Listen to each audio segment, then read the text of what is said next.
Hello दोस्तों, welcome to our channel. दोस्तों, यहाँ पर ये रिपोर्टर इस पाकिस्तानी मौलाना को ये बताने की कोशिश कर रहा है कि भारत अब पहले जैसा नहीं रहा और पहले से कई गुना ज़्यादा ताकतवर हो गया है और भारत की इकोनॉमी भी दुनिया में 5वें नंबर की इकोनॉमी बन गई है। तो क्या पाकिस्तान भारत का मुकाबला कर सकता है? इस बात पर ये पाकिस्तानी मौलाना इस रिपोर्टर को क्या कहता है, आप ही सुनिए। क्या समझते हैं हम उनका मुकाबला कर सकते हैं? वो खरब डॉलर बना रहे हैं, अरब डॉलर बना लें, पाकिस्तान का मुकाबला नहीं कर सकते। मुसलमान जो है ना, मुसलमान एक ताकतवर कौम है।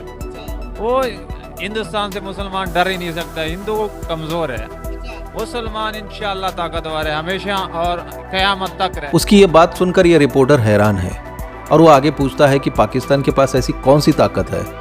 तो उस बंदे का जवाब सुनिए। किस चीज में मुसलमान अब ताकतवर रह चुके हैं? क्यों, कौन सी चीज ऐसी है? पाकिस्तान ईमान की ताकत है हमारे पास। ईमान की ताकत सबसे बड़ी है। बस ईमान की ताकत नजर नहीं आ रही। ईमान कमजोर है हमारा, हम मानते हैं, लेकिन ईमान जो है ना, जब जज्बा आता है तो ईमान पावरफुल हो जाता है। वो ताकतवर है ना इस टाइम, तो वो देखे कहाँ चले? कोई ताकतवर नहीं है पाकिस्तान। इंशाल्लाह हर टाइम ताकतवर है। के पास 600 अरब रुपए का डॉलर है। जो भी बना ले वो पाकिस्तान के पास ईमान की जो दौलत है ना, ये सबसे बड़ी दौलत है।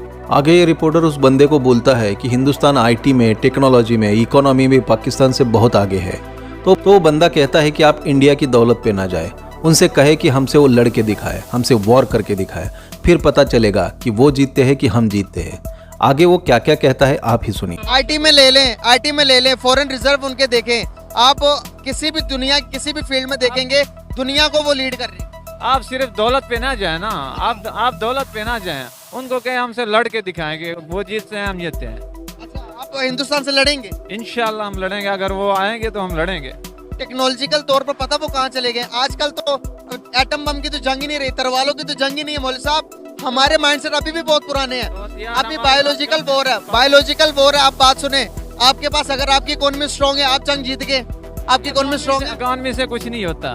हमारे पास ताकत जो है ना, हमेशा तलवार और हथियार से लड़ी जाती है। मेरे भाई तरवाल, बात सुने, अगला बंदा बम चलाएगा, आप तरवार लेके क्या करोगे? बम हमारे पास नहीं है। हमारे पास ही सबसे ज्यादा हथियार हैं। ये नहीं है कि हम पाकिस्तान के पास हथियार नहीं है, सब कुछ है पाकिस्तान के पास। तभी वहाँ एक लड़का आकर कुछ फैक्चुअल और लॉजिकल तार्किक बातें करने लगता है, जो कि पाकिस्तान में थोड़ी कम दिखाई देती है। उसकी रैशनल बातें सुनकर रिपोर्टर भी खुश हो जाता है और वो फिर उस मौलवी को खींचकर उस लड़के की बातें बताता है। तो मौलवी कैसा यू टर्न मार लेता है, देखिए। अगर मान की ताकत होती तो मेरी बात सुनो, अगर मान की ताकत होती तो ये जो मुल्क है ये सही ना हो जाता।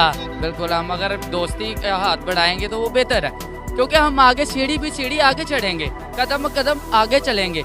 अगर किसी का हाथ पकड़ के अगर हम आगे नहीं जाएंगे तो वो भी हमें पीछे छोड़ के चले जाएंगे। अगर वो आगे जा रहे हैं तो हमें भी आगे जाना चाहिए। वो अगर कर रहे हैं तो हमें भी आगे जाना चाहिए, बढ़ना चाहिए, हर चीज करनी चाहिए। मौलवी साहब की तरफ जाऊंगा। मौलवी साहब आइएगा आप। अब हमारी बात से कोई बात समझ आई कि नहीं आई? कि लड़ाई झगड़े से काम चलेगा या फिर अमन से चलेगा या पीर से चलेगा काम? ये तो हमारा इस्लाम भी कहता है कि लड़ाई झगड़ा हमारे इस्लाम में है ही नहीं।